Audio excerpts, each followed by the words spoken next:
Welcome back to my channel. My name is Fatimata Ali. I am a healthcare assistant living and working in the United Kingdom, specifically a carer.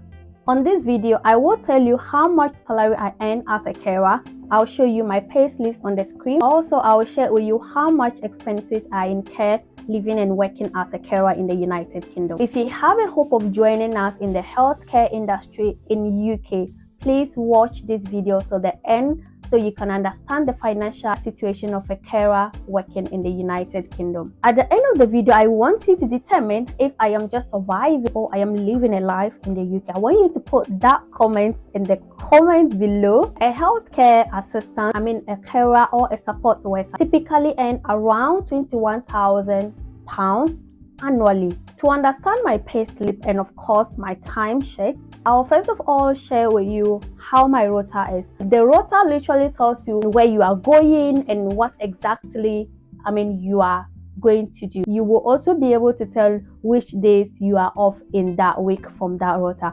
Most of the companies have different ways of drafting their rotas. Some make their rotas monthly and some employers make their rotas weekly. So for my company, they make weekly rotas. For those of you who do not know, if you are working as a carer, it's not like a work setting where you go and serve all your hours in one place. You go from one house to the other to render your service. So you can visit as many houses as possible in a day. What will guide you is the rota.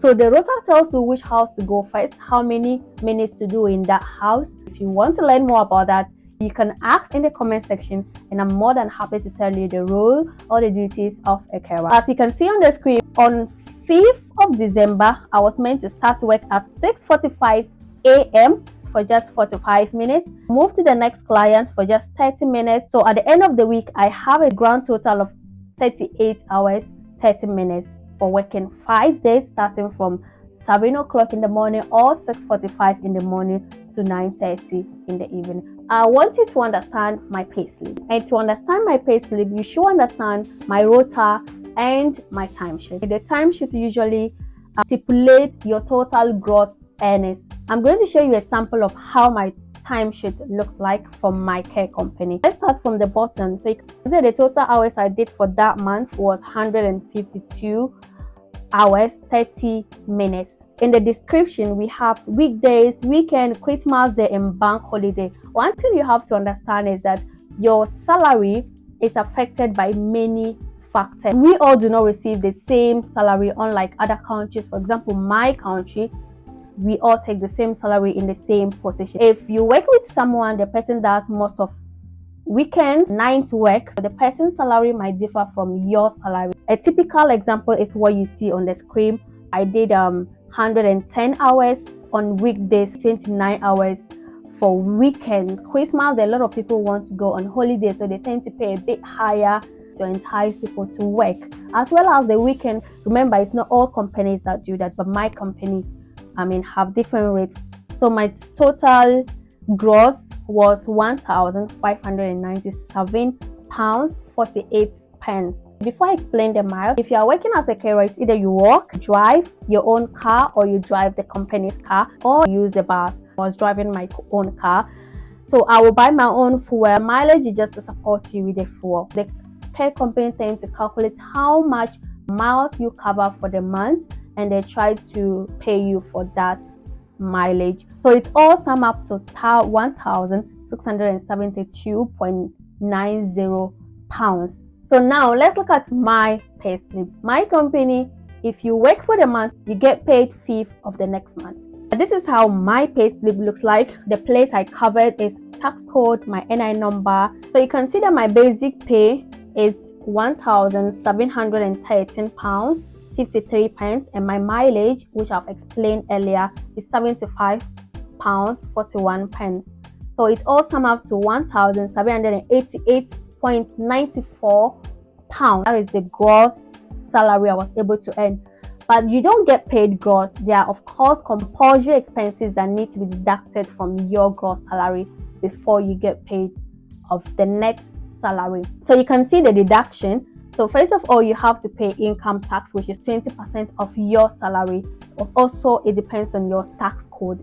They deducted £33 as income tax. You are also meant to pay national insurance, which is £79.86. If you watch my previous videos, I tell you that if you don't have national insurance number, it will be hard to get employment. If you're a permanent employer to a company, they make it compulsory for you to pay or contribute towards your pension. You are seeing rent here because I was living in a house that the company was responsible. My rent was £365, and trust me, this was the cheapest rent I have paid in UK, and it was the worst experience ever. The room was constantly cold. The total deduction was £625.61, and you can see that my net pay at the end of the day was £1,163.33. So this is what I was paid into my account. I'll be showing you another pay slip. So this is my June 2022 pay slip. So my basic salary here is £1,752.70. After June 2022, I was not driving, so there was nothing like mileage to be paid to me. My deduction, my income tax was £140, and my national insurance was £123, and that particular month the company did not deduct my rent. The net pay that I got was £1,488.72. If you compare to the pay slip that I just showed you, if I deduct the rent of £365 from this, I will be receiving 1,100 something pounds. This is the last pay slip I'm going to be showing you. So this is my September 2022 pay slip working as a carer. Okay, so you can see that my total gross was £1,888.51. As at September, I was driving, so I was able to earn £103.42 mileage. My total gross was £1,888.51. Then my total deduction, I paid income tax of £147.40, national insurance for £79.66, pension £50.61. My rent, which they deducted, was £365. Personal loan £200. You want to understand why personal loan? The last pay slip I showed you, there was no mileage. Then I was driving the company's car.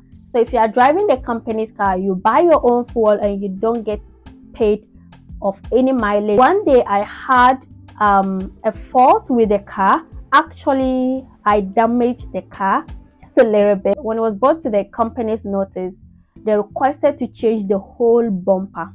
I was meant to pay like £400 plus for that car damage. They decided to make me pay for that in 2 months. That was the £200 personal loan as they crafted it.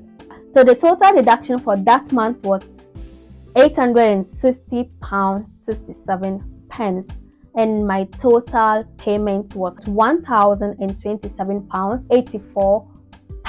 Obviously, all my pay slips look almost the same. You can see that I received net pay of £1,100 every month working as a carer. I promised I was going to tell you how much expenses are incurred. If I take this £1,100 home, I have to eat, I have to pay utility bills, I have to pay my car insurance, I have to take care of other expenses. To start with, as a carer, transportation is inevitable. I had a personal car. My car insurance cost me £124. I buy fuel of £50 every week to do my work. If you remember my rota, you can see the number of houses I have to attend to. And one thing about these companies is that if you drive, they will not hesitate to send you to distant houses, especially my car being a diesel car. It's a bit expensive to buy diesel. So at the end of the month, I pay like £200 on fuel. I pay like £50 for parking monthly. It's the cheapest to pay in the UK for parking. What again about transportation? Yeah, road tax. Fortunately, my road tax was £0. Dates, I do not pay road tax. I service my car every 6 months. Sometimes it just costs me like £40 if I'm not doing anything tangible on the car. I'm not adding it to this expense. My rent was already deducted, but then I pay for electricity. Every room had its meter. We all have allocated amount of electricity you are meant to use in the month. At the end of the month, I have to pay extra like £80 to cater for that electricity because I used more than I'm supposed to use for my £365. I couldn't be bothered. This was winter and I would not die in cold. Grocery is one hell expense that you cannot avoid. Like, grocery looks cheap but is damn expensive. Just recently I didn't have scallop bonnet pepper. I was like, let me go get some scallop bonnet pepper from the African shop. That was what sent me outside, just that so I could cook. I came back with £100 groceries that I was holding in my hands. Miscellaneous expenses, no, because I actually needed them. I had to buy meat, I bought plantain, I bought gari, I bought palm oil, I bought just petty stuff, and before I realized it was that expensive. So I tell you that for me, I spend almost £200 for grocery every month. I use iPhone 14. I pay £33 every month towards the phone plan. I'll be paying £33 for 3 years. You can decide to buy your phone upfront cash. You can also decide to buy it on credit. And I also pay for data plan, or limited data or limited minutes. I also go for airtime that I can be calling my family back home direct. And my data plan plus airtime cost me £45 every month. It is important to have some miscellaneous amounts put aside for the month, because trust me, you need that money in your account. Just for example, you want to buy some toiletries, or you want to just order food, you want to go out with your friends on a date, you want to go for shopping. I did not include all these. If I'm going to talk, I don't know, like, hey, do I have the luxury to incur extraordinary expenses in the UK? I do not have that luxury. And trust me, like I said, these expenses cut across. You cannot avoid buying all these things that are unplanned. So for me, I would say £150 in a month is quite okay. What else?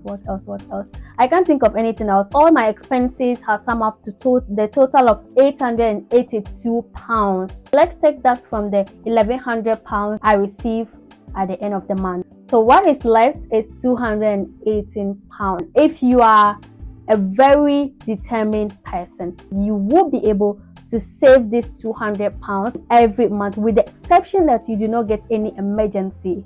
For example, your car is broke down, you need to change the tire. If you do want to send money back home, it will come from this remaining £218. Any emergency, it will be taken from this £218. So it is not a guarantee that you will be able to save this £218 every month. If you are able to save £218 every month, trust me, you are doing well. I know a lot of people also have debts to defray, especially those that take money from people to do their visas, to pay for their sponsorships and all that. You will be contributing towards that from this £218. And these are my payslips that I've decided to share with you. For those of you that are still back home with the hopes of joining us, so you'll be able to understand what it entails in the carer package, especially the financial aspect, so you'll be able to make good decisions. This is just a carer edition. I have stopped working as a carer and working as a support worker. If you want to understand how my salary have altered, comment below if you want me to give you that edition as well as real as possible. If you are new on my channel, please consider subscribing. I'm just here sharing my own experience. There's nothing fake on my channel. Everything is real life. Thank you, and I'm going to see you in my next video. I love you.